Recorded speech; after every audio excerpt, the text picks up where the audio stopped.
So hello everyone. तो अभी तक हम अपनी एनसीईआरटी सीरीज़ कंटिन्यू कर रहे थे, फिज़िकल ज्योग्राफी क्लास 11। तो इसमें 9 चैप्टर्स हम डिस्कस कर चुके हैं, जिसमें हम लोगों ने लिथोस्फीयर के बारे में प्रॉपरली पढ़ा, एंडोजेनिक फोर्सेस देखे, अर्थ के अंदर किस तरह से काम करते हैं। उसके बाद हम बात आए एटमॉस्फेयर पे। एटमॉस्फेयर के बाद अब हम जाएंगे क्लाइमेटोलॉजी की तरफ। वहाँ हम बात करेंगे किस तरह से एटमॉस्फेरिक सर्कुलेशन होते हैं, किस तरह के आपके वेदर एंड सिस्टम्स होते हैं। तो शुरू करते हैं। लास्ट चैप्टर जब हमने पढ़ा था तो हमने देखा था कि ट्रॉपिकल रीजन में क्या हो रहा था। इक्वेटर पे आपका मेन जो सीन बन रहा था कि यहाँ की एयर सनलाइट की वजह से वार्म हो रही थी, और वार्म एयर आपकी लाइट होती है। लाइट होती तो ये ऊपर की तरफ मूव करती है, ठीक है। तो जब एयर एक्सपेंड करती है तो वो जब हीटेड होती है, एयर एक्सपेंड करती है जब वो हीटेड होती है, और कंप्रेस करती है जब वो कूल डाउन हो जाती है। एक्सपेंड करेगी तो उसका मास भी हल्का होगा, कूल डाउन करेगी तो वो हैवी हो जाएगी। मान लीजिए ये एयर पहले यहाँ इतने पूरे में फैली हुई थी, जब इसका टेम्परेचर कम हुआ तो ये कंप्रेस होके इतने एरिया में आ गई, तो इसका वेट भी इतने में कंसंट्रेटेड हो जाएगा और इस पोर्शन का वेट ज़्यादा हो जाएगा, ठीक है। तो air will expand when heated and will get compress when cool. तो इसकी वजह से क्या हो रहा है, आपका एटमॉस्फेरिक प्रेशर में वेरिएशन आ रहा है। ये हमने देखा था कि नीचे लो प्रेशर बन गया था, ऊपर हाई प्रेशर हो गया था। जब यहाँ लो प्रेशर बना था तो आसपास के एरिया में जहाँ जहाँ कंपेरेटिवली ज़्यादा प्रेशर था तो वो इधर मूव कर रहा था, हाई टू लो। क्योंकि हमने देखा प्रेशर कैसे मूव करता है, हाई टू लो। प्रेशर की मूवमेंट होती है हाई टू लो। तो ये एटमॉस्फेरिक प्रेशर के वेरिएशन की वजह से एयर का मूवमेंट हो रहा था, जिसको हम कह रहे थे विंड। इस पूरे चैप्टर में भी यही सब डिस्कस करना है हमें। तो सबसे पहले देख लेते एटमॉस्फेरिक प्रेशर। जैसा कि नाम है वही इसकी डेफिनेशन है। एटमॉस्फेरिक प्रेशर यानी जो एटमॉस्फेयर आपका प्रेशर लगा रहा है। यहाँ अगर कोई पर्सन खड़ा है तो बगैर किसी और ऑब्जेक्ट के, जो सिर्फ एटमॉस्फेयर की वजह से उसके ऊपर प्रेशर लग रहा है, उस प्रेशर को हम कहते हैं एटमॉस्फेयर। साइंटिफिक टर्म में इसकी डेफिनेशन हो जाएगी, the weight of a column of air contained in a unit area from the mean sea level to the top of the atmosphere is called atmospheric pressure, ठीक है। Unit area कहाँ से कहाँ तक लिया है, ये मान लीजिए आपका कॉन्टिनेंट था, ये सी था, तो मीन सी लेवल मान लीजिए ये रहा होगा, और उससे जो टॉप ऑफ द एटमॉस्फेयर की जो लेयर है वहाँ से लेकर यहाँ तक मीन सी लेवल तक का जो आपका वेरिएशन था, इस इतना एक यूनिट एरिया हमने काउंट किया है। अब जो एयर ये जो प्रेशर में वेरिएशन होगा, ये वेरिएशन हॉरिजॉन्टली भी होगा और वर्टिकली भी होगा। तो पहले हम बात करेंगे वर्टिकल वेरिएशन।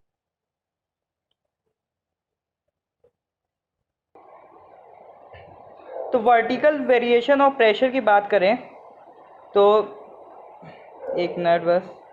जैसे मान लीजिए अगर अर्थ है, ये क्रस्ट है हमारी, तो ये अगर हम खड़े हुए हैं तो जैसे जैसे हम ऊपर जाते जाएंगे प्रेशर में वेरिएशन आता जाएगा। मान लीजिए यहाँ 10 पास्कल है, हाइपोथेटिकल वैल्यूज़ ले रहा हूँ, यहाँ 20 है, यहाँ 30 है, इस तरह से चेंज हो रहा है। अब ये कह रहे हैं कि vertical pressure gradient is much larger than that of the horizontal pressure gradient. यानी जो प्रेशर चेंज है वो वर्टिकल में ज़्यादा होगा कंपेयर टू हॉरिजॉन्टल। बट फिर भी जो विंड फ्लो होती है, एयर का जो मूवमेंट यानी विंड जो हमें फील होती है वो हॉरिजॉन्टल में फील होती है, वर्टिकल में क्यों नहीं होती है? क्योंकि एयर का जो प्रेशर का वेरिएशन है वो तो वर्टिकल में भी है। तो वर्टिकल में क्या होता है, वर्टिकल में जो आपका प्रेशर का वेरिएशन होता है उसको बैलेंस कर देता है आपका ग्रेविटी, ठीक है। ग्रेविटी की वजह से बैलेंस होने के चक्कर में हमको एक वर्टिकल विंड फील नहीं होती है, हमको सिर्फ हॉरिजॉन्टल विंड फील होती है। अब बात आती है ग्रेडियंट क्या होता है। ग्रेडियंट आपका होता है कि मान लीजिए ग्रेडियंट का देखिए सीधा सीधा मतलब होता है जिस भी क्वांटिटी का ग्रेडियंट पूछ रहा हो, मान लीजिए ग्रेडियंट ऑफ एक्स पूछ रहा है, ठीक है, ग्रेडियंट ऑफ एक्स हो जाएगा change in x with unit change in length, ठीक है, लेंथ के साथ जो एक्स में चेंज होगा उसको हम कहेंगे ग्रेडियंट ऑफ एक्स।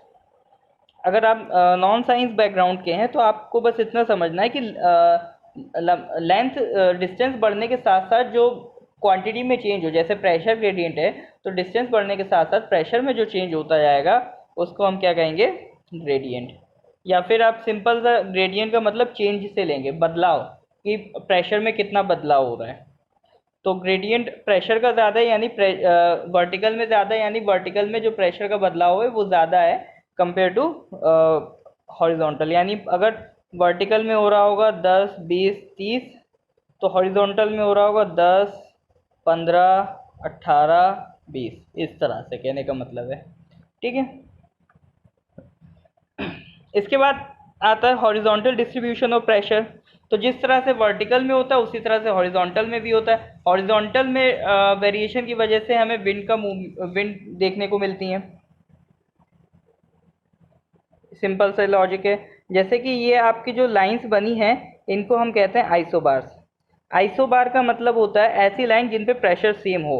यानी मान लीजिए ये 3 पर्सन्स खड़े हैं, ठीक है ना, ये तीन पर्सन जिस पॉइंट पे खड़े हैं, इस पॉइंट का तीनों का प्रेशर सेम है 10 पास्कल। तो अगर इन तीनों को ज्वाइन करने वाली जो हमारी लाइन होगी उसको हम कहेंगे आइसोबार। यानी इस लाइन पे हर जगह प्रेशर कांस्टेंट है। जैसे ये लाइन है तो इस लाइन पे हर जगह प्रेशर कांस्टेंट है। तो ये आपका जो आइसोबार है ये लो प्रेशर का है और ये आपका हाई प्रेशर का है। तो जो विंड का मूवमेंट होगा वो हाई टू लो देखने को मिलेगा, ठीक है। देखिए इस चैप्टर में या ज्योग्राफी के ज़्यादातर चैप्टर्स में लिखा बहुत कुछ होता है लेकिन जो क्रक्स होता है ना वो बहुत लिमिटेड होता है। तो आप उसको पकड़ने की कोशिश करिए और मेरा भी फोकस इसी बात पे है कि आप जो की पॉइंट्स हैं उसको अगर आप समझ ले गए, उन पे कमांड बना ली तो आप कहीं से भी पढ़ेंगे आपको बेहतरीन समझ में आने वाला है, ठीक है। तो कोशिश करिए वो की पॉइंट्स को पकड़िए ताकि अगर वो की पॉइंट्स आपके दिमाग में रहेंगे तो आप पूरा चैप्टर दिमाग में रख सकते हैं, क्योंकि ऐसे मगअप आप करेंगे तो बहुत कंफ्यूजिंग होने वाला है।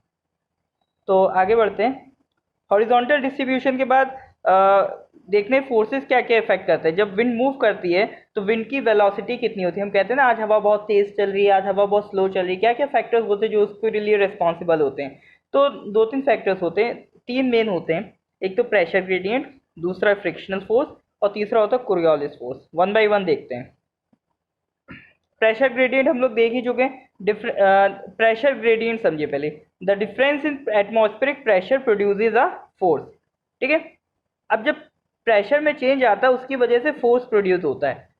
फोर्स होता क्या है, प्रेशर इनटू एरिया। ओवर ए एरिया जितना प्रेशर होगा वो एक तरीके का क्या है, फोर्स ही तो है। मान लीजिए एक 1 मीटर स्क्वायर एरिया में जो प्रेशर लग रहा होगा, ठीक है, वो प्रेशर को हम उस एरिया से अगर मल्टीप्लाई कर दें तो उस एरिया का क्या मिल जाएगा हमें, फोर्स मिल जाएगा।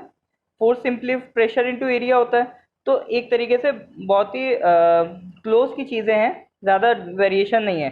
तो प्रेशर मतलब एक तरीके का फोर्स कह सकते हैं। तो जब एटमॉस्फेरिक प्रेशर का डिफरेंस होता है उससे एक फोर्स प्रोड्यूस होता है। और प्रेशर ग्रेडियंट क्या होता है, pressure gradient change in pressure, rate of change of pressure with respect to distance is the pressure gradient. जो प्रेशर में चेंज हो रहा है, मान लीजिए ये हर 10-10 मीटर पे अगर हम लोग एक क्या कहते हैं, ये मान लीजिए ये यहाँ से शुरू करा, ये 10-10 मीटर पे एक पॉइंट बना दें, ए पॉइंट, ये बी पॉइंट, ये 20 हो गया, ये 30 हो गया। तो शुरुआत में प्रेशर मान लीजिए 10 था, फिर 20 हो गया, फिर 25 हो गया, फिर 30 हो गया, ठीक है।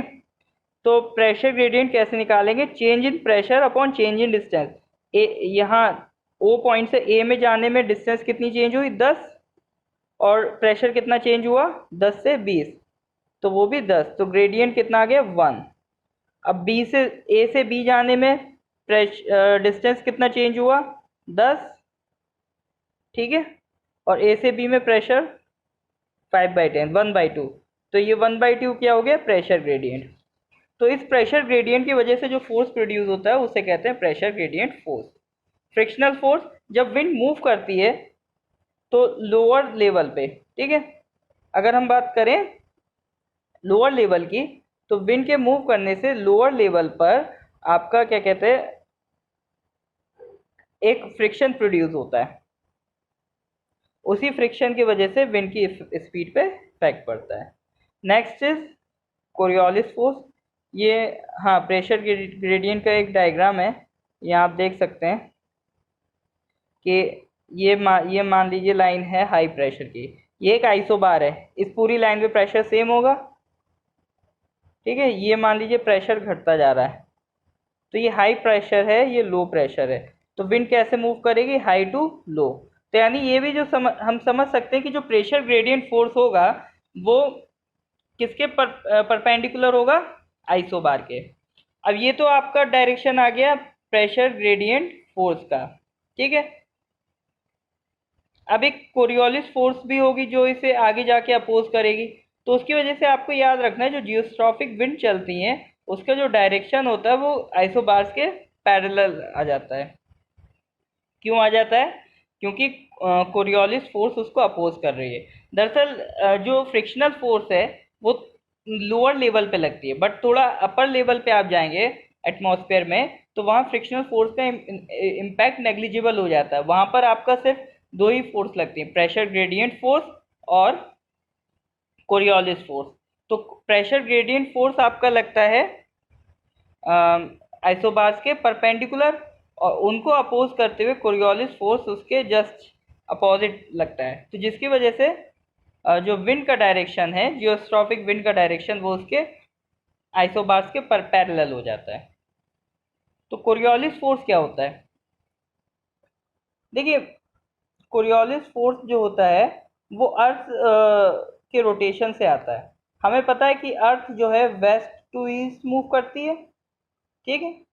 तो अगर हम अर्थ के बाहर से देखें तो ये पॉइंट अगर आज यहाँ कहीं था तो ये अपने आप यहाँ थोड़ी टाइम बाद पहुँच जाएगा। रिलेटिव वेलोसिटी का कंसेप्ट है। ये पॉइंट अगर हम अर्थ के बाहर से देखेंगे तो आगे बढ़ जाएगा, तो इसको बढ़ाने के लिए एक फोर्स चाहिए होगी ना।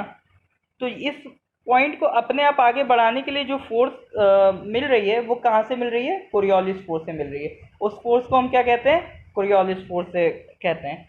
कोरियोलिस फोर्स में आपको सिर्फ इतना समझना है, ये तो याद रखना पड़ेगा कि मान लीजिए जब हम इक्वेटर से नॉर्थ की तरफ जाएं तो हमारा मूवमेंट क्लॉकवाइज होना चाहिए, ठीक है। और जब साउथ की तरफ जाएं इक्वेटर से तो एंटी क्लॉकवाइज। बस इतना दिमाग में बैठा लिएगा, कभी सवाल गलत नहीं होगा कोरियोलिस फोर्स की वजह से। इसका भी ज़रूरत पड़ेगी आगे डायग्राम्स में, ठीक है। तो जब आइसोबार्स स्ट्रेट होते हैं और कोई फ्रिक्शन ना हो तो प्रेशर ग्रेडियंट फोर्स को कौन बैलेंस करता है, Coriolis force. Pressure gradient force is balance by the Coriolis force. तो और जो रिजल्टेंट विंड है वो किसके पैरेलल चलती है, आइसोबार के। तो इस तरह की विंड को हम क्या कहते हैं, जियोस्ट्रॉफिक विंड, ठीक है। तो जियोस्ट्रॉफिक विंड क्लियर हो गई। अब नेक्स्ट पार्ट देखते हैं क्या है। नेक्स्ट पार्ट है साइक्लोनिक सर्कुलेशन। अब समझिए,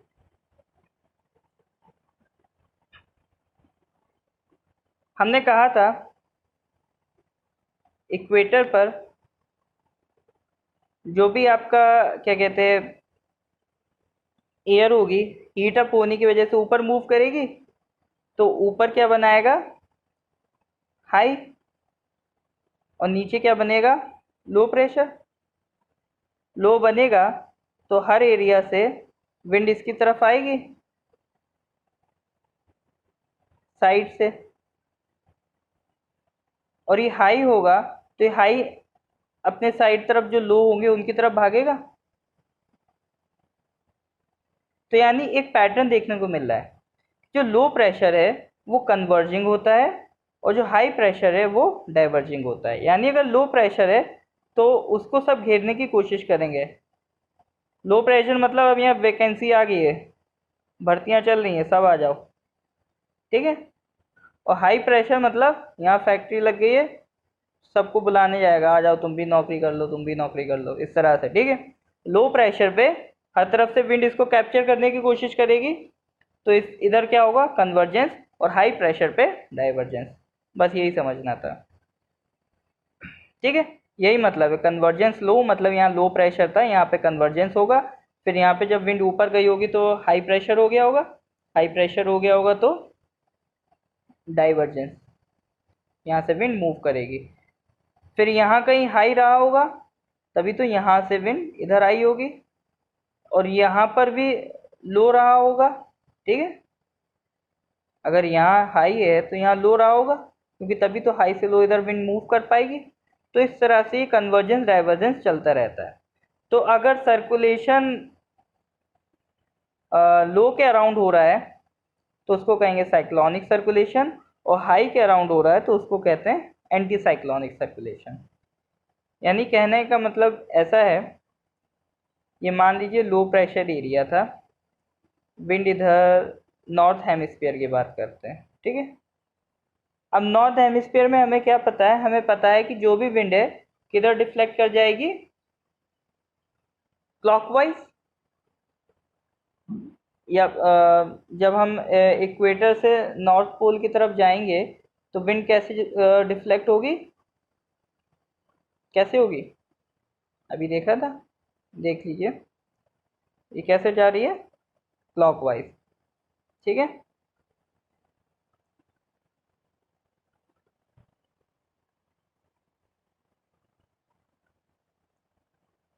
तो इसके अराउंड एक आपको साइक्लोनिक फीचर देखने को मिलेगा।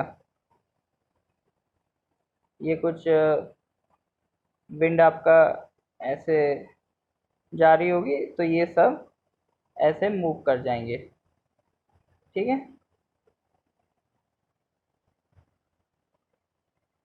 यानी कि जो फीचर ऐसे इधर आपके ऐसे से हो रहे थे, अब कैसे हो जाएंगे, ये तो एक साइक्लोनिक सर्कुलेशन बन जाएगा।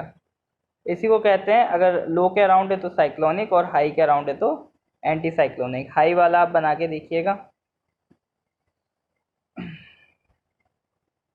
तो next is general circulation of the atmosphere. अब विंड्स आपकी तीन तरीके की होती हैं, planetary winds, seasonal winds and local winds. Main आपका पार्ट इसमें प्लेनेटरी विंड्स का है। तो प्लेनेटरी विंड्स देखते हैं। प्लेनेटरी विंड्स का जो पैटर्न होता है कुछ 5 पॉइंट से उन पर डिपेंड करता है। यानी लैटिट्यूडनल वेरिएशन, यानी एक ही लैटिट्यूड पे अलग अलग जगह जो हीट में वेरिएशन होता है, सेम लैटिट्यूड में अलग अलग स्पेस में अलग अलग हीट होगा। जैसे आपका ओशन में अलग हीटिंग होगी, ज़मीन पे अलग हीटिंग होगी, अलग अलग प्लेस पे, तो उसके वेरिएशन की वजह से ये इमर्ज होती हैं। Emergence of pressure belt, pressure belt अभी हम देखेंगे कैसे बनती हैं। Migration of belt apparent to path of the sun, जैसे जैसे पाथ बदलता है सन का, जैसे गर्मी सर्दी आती है तो जो बेल्ट है वो भी शिफ्ट हो जाती है थोड़ा ऊपर नीचे, नॉर्थ या साउथ में। Distribution of continents and oceans, जाहिर सी बात है जहाँ पे कॉन्टिनेंट ज़्यादा होंगे वो जल्दी हीटअप होंगे, जल्दी कूल डाउन होगा। ऐसी चीज़ ओशन में अपोजिट होगी।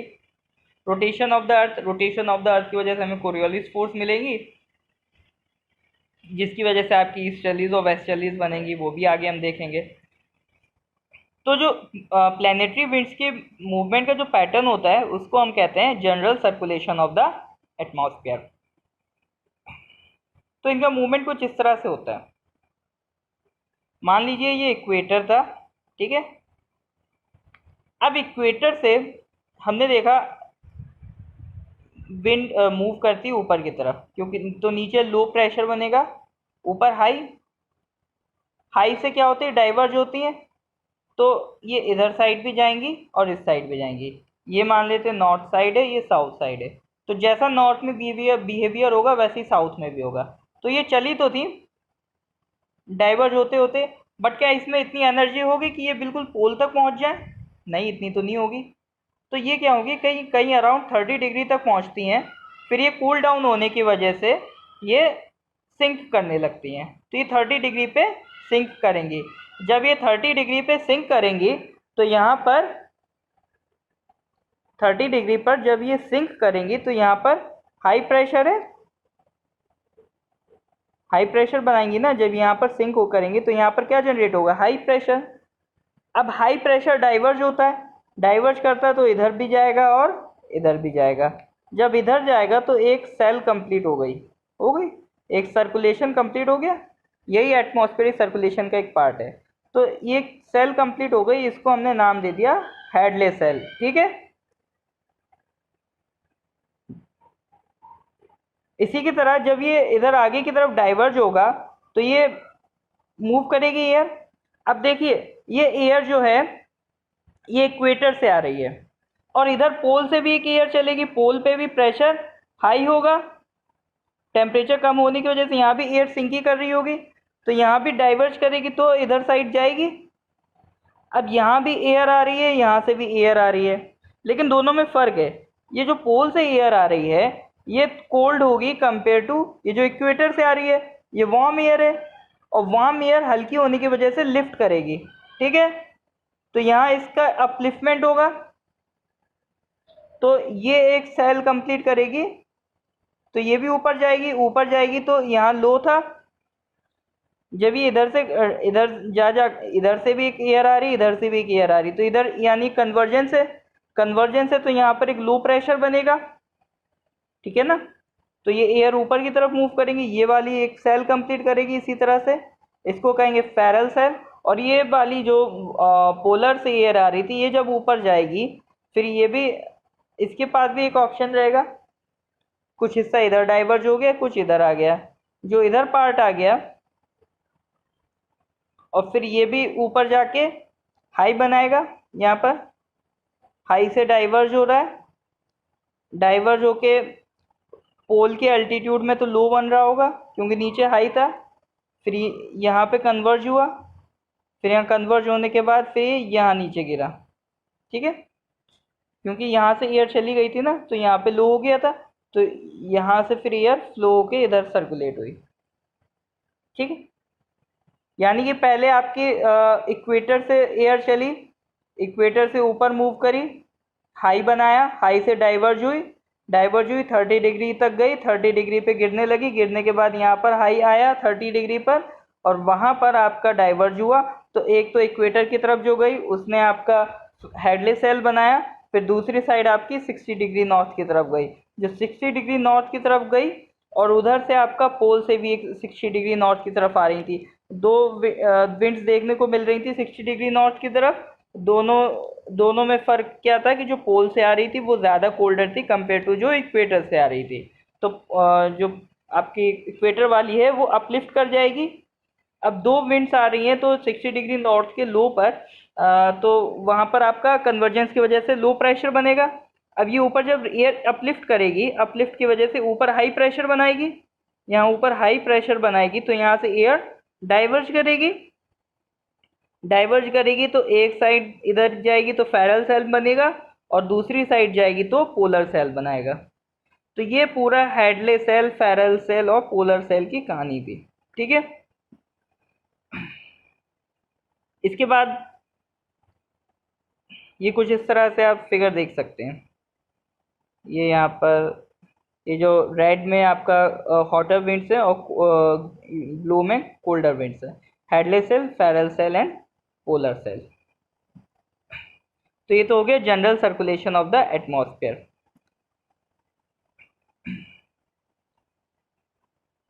तो अब इतना तो हमें समझ में आ गया, यानी इतना तो अब हमें समझ में आ गया। ये इक्वेटर था, यहाँ लो था, इसको कहेंगे इक्वेटोरियल लो प्रेशर बेल्ट। ये 30 डिग्री वाली लाइन थी, ये इस पे बन रहा था हाई प्रेशर। ये 60 डिग्री वाली लाइन थी, इस पे बन रहा था लो प्रेशर। अब हमें पता है wind high to low move करती है, तो ये जो 30 यहाँ से ये जो इधर मूव कर रही थी इसको हम क्या कह रहे थे, हेडले सेल। ठीक है। अब ये सीधी ना मूव करके, अच्छा ये ईस्ट होगा, ये वेस्ट होगा, ठीक है, ये डायरेक्शन देखने को मिलेंगे। अब हम देख रहे हैं कि 30 डिग्री लैटिट्यूड से इक्वेटोरियल लो प्रेशर बेल्ट की तरफ एक विंड चलेगी, हाई टू लो। तो अब क्या ये सीधी आएगी? नहीं आएगी, क्योंकि कोरियोलिस फोर्स भी लगेगा। कोरियोलिस फोर्स हमने कहा था कि नॉर्थ प्रेशर में क्लॉकवाइज इसको डिफ्लेक्ट करता है, तो ये कुछ क्लॉकवाइज इसका डिफ्लेक्शन होगा, जो एयर ऐसे आ रही होगी उसका क्लॉकवाइज डिफ्लेक्शन होगा, कुछ इस तरह से हो गई। तो यानी कुछ ऐसा लग रहा है ना, यहाँ पे जो विंड चलेंगी वो ईस्ट टू वेस्ट की तरफ चलेंगी। ऐसे यहाँ का जो साउथ में 30 डिग्री होगा वहाँ से भी विंड सीधी आना चाहेंगी, बट यहाँ से एंटी क्लॉकवाइज रिफ्लेक्ट होंगी होंगी। यानी आपका देखिए, एक ये ट्रॉपिक रीजन, एक ये ट्रॉपिक रीजन, यहाँ दोनों से आके एयर आपकी कन्वर्ज हो गई और किधर जा रही है? ईस्ट टू वेस्ट मूव कर रही है। तो जो विंड आपकी ईस्ट टू वेस्ट मूव करती है उसी को हम कहते हैं ईस्टर्लीज, ठीक है। ईस्टर्लीज वेस्टर्लीज का याद रखना, जो ओरिजिन होता है उसका जो डायरेक्शन होता है उससे नाम होता है, यानी ईस्ट से चल रही है ना, ईस्ट टू वेस्ट, इसलिए इनका नाम है ईस्टर्लीज। अब ये ट्रॉपिक, इन दो ट्रॉपिक के बीच में कन्वर्ज हो रही है, इसीलिए इनको कहते हैं इंटर, इस रीजन को कहेंगे इंटर ट्रॉपिकल कन्वर्जेंस जोन, ठीक है। अब 60 डिग्री पे लो था, 30 डिग्री पे हाई था, तो ये तो हो गया 30 टू 0 में हेडली सेल। अब बात आती फेरल सेल की, हाई टू लो। इसको ऐसे जाना था सीधे, बट क्या होगा, क्या सीधे जाएगा? कोरियोलिस फोर्स की वजह से क्लॉकवाइज डिफ्लेक्ट करेगा, ठीक है। अब वेस्ट टू ईस्ट चल रहा है, वेस्ट टू ईस्ट में आ जाएगा वेस्टर्लीज, ठीक है। यहाँ पर हाई, इधर लो, ऐसे आना चाहेगा बट ऐसे मूव कर जाएगा, पोलर ईस्टर्लीज। कुछ इस तरह से बना हुआ मिलेगा ना, equatorial low pressure belt, easterlies, westerlies, polar easterlies, कुछ इसी तरह से बनेगा ना। ये लो, ये हाई था, ये लो था, ये हाई था, ठीक है। High low, high, high to low, high to low, ठीक है। इस तरह से विंड का मूवमेंट होता है।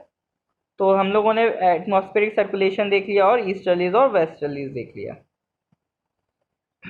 अब दो तरीके की विंड और होती हैं, सीजनल और लोकल विंड। सीजनल विंड्स होता है जिनका जो विंड सर्कुलेशन का पैटर्न होता है वो सीजन के वेरिएशन में थोड़ा मॉडिफाई हो जाए, वो सीजनल विंड। और ऐसी विंड जो एक पर्टिकुलर लोकल एरिया में हो, जैसे इंडिया में, नॉर्थ इंडिया में लू चलती है, ऐसे एक पर्टिकुलर एरिया में जो विंड स्पेसिफाइड होती है वहाँ की जो लोकल कंडीशंस पे डिपेंड करती हैं, उनको कहते हैं local winds. Next is land and sea breezes. इसके बारे में हम लोग लास्ट लेक्चर में भी बात कर चुके हैं। होता क्या है, ज़मीन जल्दी गर्म होती है डे लाइट में, जो लैंड है वो जल्दी हीट अप हो जाएगा कंपेयर टू सी। तो लैंड पे क्या होगा, वार्म एयर बनेगी, और सी में कूल एयर। तो सी का प्रेशर ज़्यादा होगा कंपेयर टू लैंड, ज़मीन पे लो प्रेशर बनेगा और सी में हाई प्रेशर। तो विंड का मूवमेंट हाई टू लो होगा। इस हाई टू लो मूवमेंट को हम कहेंगे sea breeze.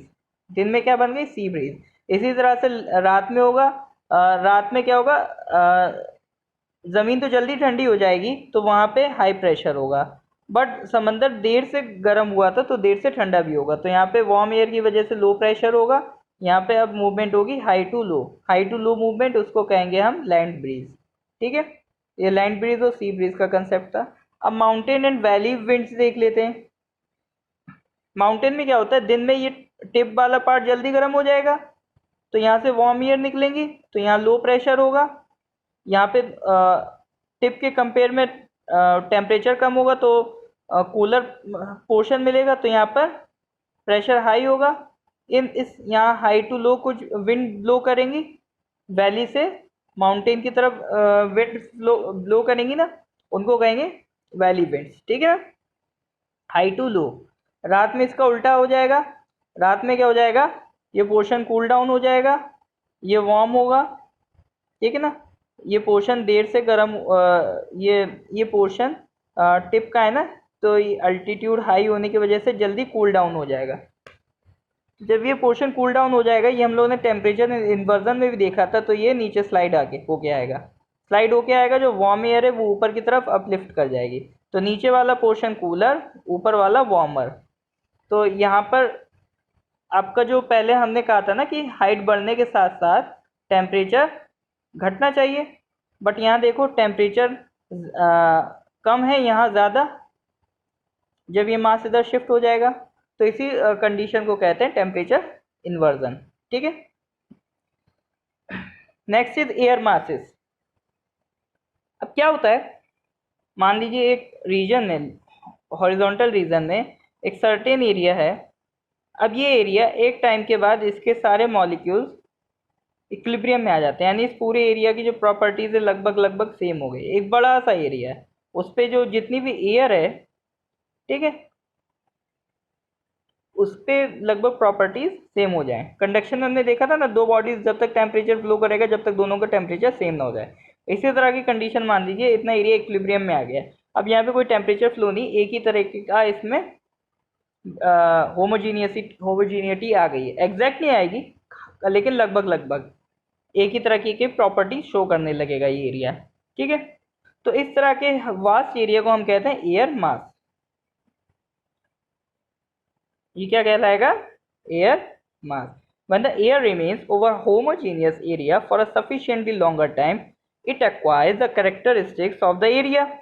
The homogeneous regions can be the vast ocean surface of vast plains. अब ये कोई हो सकता है बहुत बड़े ओशियन हो या फिर बहुत बड़े प्लेन्स भी हो सकते हैं। तो इस तरह के रीजन्स को कहते हैं एयर मास। अब जिस लैंड के ऊपर ये बने होते हैं, जिस लैंड के ऊपर ये एयर मास बने होते हैं, उनको हम क्या कहते हैं, सोर्स रीजन। क्लियर है।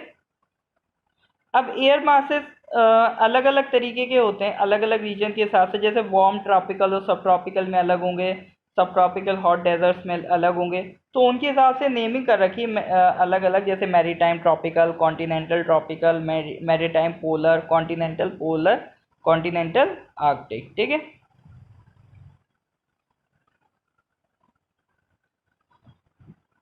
तो ये कुछ इस तरह से मार्किंग कर रखी है, जैसे कॉन्टिनेंटल ट्रॉपिकल, मैरीटाइम ट्रॉपिकल, क्योंकि कॉन्टिनेंट वाला रीजन है, और ट्रॉपिक में आता है तो ये क्या हो गया, कॉन्टिनेंटल ट्रॉपिकल।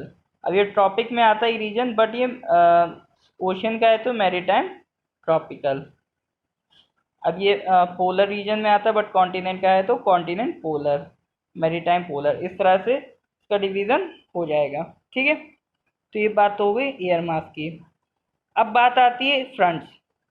फ्रंट्स का सीधा सीधा फंडा है। मान लीजिए एक एयर मास ये और एक एयर मास ये, जब ये आपस में मिलेंगे, ठीक है, तो जो बाउंड्री जोन होगा दोनों के बीच में, इसको हम कहेंगे फ्रंट, और इस प्रोसेस को कहेंगे फ्रंटोजेनेसिस।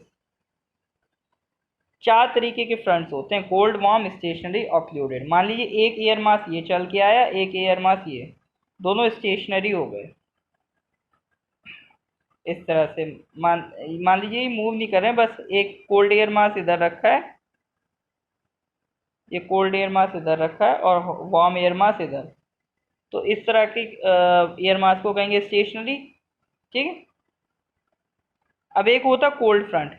कोल्ड मतलब मान लीजिए एक एयर मास ये, एक ये कोल्ड फ्रंट का मतलब जो कोल्ड एयर मास है वो आगे बढ़ रहा है और वार्म वाले को धक्का दे रहा है। अब कोल्ड और वार्म में हल्का कौन है, वार्म वाला। तो जब कोल्ड और वार्म में कोल्ड वार्म को धक्का देगा तो ऊपर कौन जाएगा, वार्म ऊपर जाएगा, ठीक है ना, वार्म जाएगा ना ऊपर।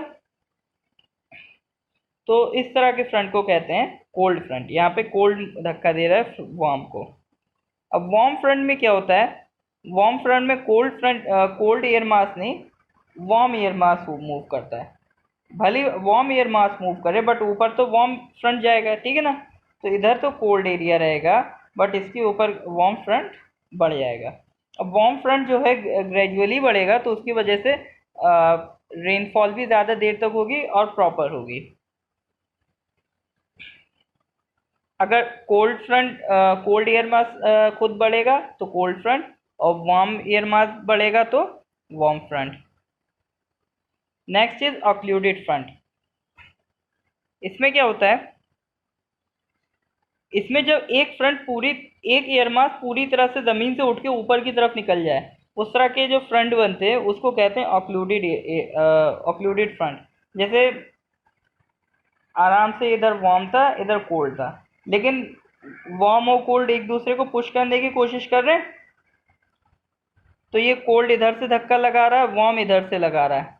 अब यहाँ पर ये आपस में एक तरीके का एंटी साइक्लोनिक फीचर बना लेंगे, थोड़ी देर एंटी साइक्लोनिक फीचर बनाएंगे, बट ये बनाते बनाते धीरे धीरे ये ऊपर की तरफ बढ़ेगा। वार्म वाला धीरे धीरे ऊपर की तरफ चरखी बना के बढ़ता रहेगा, और कोल्ड वाला नीचे का सारा स्पेस ऑक्यूपाई कर लेगा। यानी सारा नीचे का हिस्सा किसका हो गया, कोल्ड का, और ऊपर क्या आ जाएगा, वार्म फ्रंट। 3D में देखें कुछ इस तरह से कि ये कोल्ड एयर मास था, ये घूमते घूमते इसने वार्म वाले को बिल्कुल धकेल के ऊपर कर दिया। Warm air mass is trapped between two colder air masses. ये पूरे में अब कोल्ड एयर मास हो गया, वार्म वाला धक्का देके इन्हें पूरा ऊपर फैला दिया। ठीक है, तो इस तरह के जो फ्रंट बनते हैं उनको कहते हैं ऑक्लूडेड फ्रंट। अब जो एक्स्ट्रा ट्रॉपिकल साइक्लोन्स, यानी ऐसे साइक्लोन जो ट्रॉपिकल रीजन में ना आते हों, वैसे साइक्लोन्स हम देखेंगे कि ट्रॉपिकल रीजन्स में देखने को मिलते हैं, बट कुछ साइक्लोन्स ऐसे होते हैं जो ट्रॉपिकल रीजन्स में नहीं आते हैं, उनको हम कहते हैं एक्स्ट्रा ट्रॉपिकल साइक्लोन्स।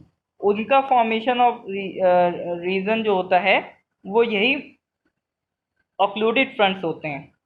इसमें क्या होता है, वही आपका जो वार्म फ्रंट है और कोल्ड फ्रंट एक दूसरे को पुश करने की कोशिश के चक्कर में जो कोल्ड वाला है ये एक तरीके का ऐसा एंटी साइक्लिक मूवमेंट बना लेते हैं, और धीरे धीरे वार्म फ्रंट ऊपर की तरफ आने लगता है, बिल्कुल ज़मीन छोड़ देता है। और ये आपका जो साइक्लोन है तब तक एग्जिस्टेंस में रहेगा जब तक ये ज़मीन पर रहेगा। जैसे ही ये जो वार्म फ्रंट है ज़मीन छोड़ देगा, वैसे ये it will cease to exist, बिल्कुल ख़त्म हो जाएगा ये। ठीक है, तो ये कहानी थी एक्स्ट्रा ट्रॉपिकल साइक्लोन की। ट्रॉपिकल और एक्स्ट्रा ट्रॉपिकल में कुछ डिफरेंस होते हैं। जैसे एक्स्ट्रा ट्रॉपिकल में हमको एक फ्रंटल सिस्टम देखने को मिला है, यानी एक तरफ वार्म एयर थी एक तरफ कोल्ड एयर थी, और जो एक्स्ट्रा ट्रॉपिकल हैं वो एरिया ज़्यादा कवर करते हैं, लैंड पे भी देख सकते हैं सी पर भी, जबकि जो ट्रॉपिकल हैं वो सिर्फ सी पर देखने को मिलते हैं। तो ऐसे कुछ 5 डिफरेंसेस हैं, इनको आप देखिएगा। Next is tropical cyclones. Tropical cyclones बहुत ही ज़्यादा डिवास्टेटिंग इन नेचर होते हैं, अलग अलग एरियाज़ में इनका अलग अलग नाम होता है। जैसे इंडियन ओशन में अगर आते हैं तो हम उन्हें साइक्लोन्स कहते हैं, अटलांटिक में हरिकेन्स कहते हैं, वेस्टर्न पैसिफिक और साउथ चाइना सी में टाइफून्स कहते हैं, विलीज कहते हैं वेस्टर्न ऑस्ट्रेलिया में। अब इनके लिए कुछ सर्टेन फेवरेबल कंडीशंस होती हैं तभी एग्जिस्टेंस में आते हैं, जैसे कि सी सरफेस ज़्यादा होना चाहिए, टेम्परेचर 27 डिग्री से ज़्यादा होना चाहिए, कॉरियोलिस फोर्स बहुत ज़रूरी है, वर्टिकल विंड स्पीड में वेरिएशन कम होना चाहिए। ठीक है, a pre existing weak low pressure और upper divergence above the sea level system. अब ये सब क्या देखते हैं, इसमें क्या होता है, सीधी सी बात है, जब एयर वार्म अप होके ऊपर उठ के जाएगी तो नीचे लो प्रेशर क्रिएट करेगी। अब इस लो प्रेशर में चारों तरफ से विंड आएगी। अब चारों तरफ से जब विंड आएगी तो ये गोल गोल एक सर्कुलर फॉर्मेशन बना लेती है। तो ये सर्कुलर फॉर्मेशन बनाने की वजह से एक ये सर्कुलर वे में मूव करने लगती है।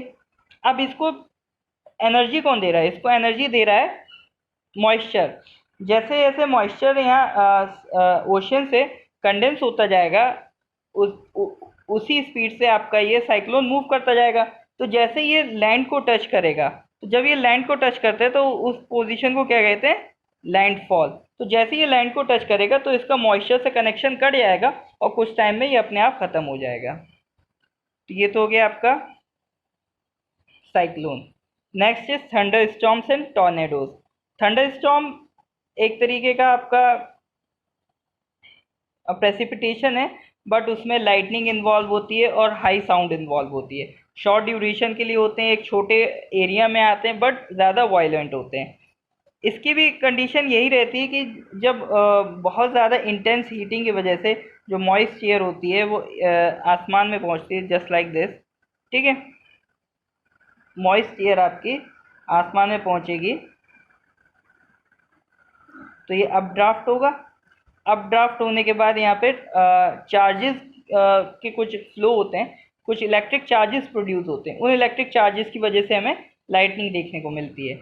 जब ये अपड्राफ्ट काफ़ी डीप हो जाता है, बहुत आगे पहुँच जाता है, इवन कि वहाँ का जो एम्बियंस का टेम्परेचर हो नेगेटिव हो, ठीक है, तो हमें हेल स्टॉर्म्स देखने को मिलते हैं। जो ओले पड़ते हैं ना, तो वो इसी वजह से पड़ते हैं कि प्रेसिपिटेशन, वैसे तो नॉर्मली प्रेसिपिटेशन होती है, बारिश होती है, लेकिन जब क्लाउड बहुत ज़्यादा डीप निकल जाता है कि ऊपर का टेम्परेचर बिल्कुल नेगेटिव हो जाए, तो वहाँ पर आपको ओले देखने को मिलते हैं, बहुत ही राउंडेड जो ऑब्जेक्ट्स होते हैं। फिर उसके बाद जब ये आपका नीचे को आने को होता है, प्रेसिपिटेशन होने के बाद जब ये ऊपर हाई प्रेशर होता है, कोल्डर एयर होती है, तो जब ये नीचे आना चाहती है तो नीचे आने के चक्कर में यहाँ से एक शेयर विंड होती है, ठीक है, उसके साथ मिलके ये एक स्पाइरल मूवमेंट बना लेती है। ये विंड अब पहले तो नीचे लो था, ऊपर हाई था, बट कुछ टाइम बाद ये हाई जो होगा नीचे भी प्रेसिपिटेशन की वजह से कूलर एटमॉस्फेयर हो जाएगा, जिसकी वजह से अब उतना प्रेशर लो नहीं रहेगा। तो ये ऊपर से विंड नीचे की तरफ आना चाहेगी, लेकिन एक शेयर विंड होगी जो इस डायरेक्शन में मूव करेगी, जो बहुत स्ट्रांग होती है। उसकी वजह से जो हमारी एग्जिस्टिंग विंड है वो स्पाइरल कर जाएगी, और इस स्पाइरल विंड की मूवमेंट को हम टॉर्नेडोज कहते हैं। They are more likely in USA. So that was all about this lecture. Thank you.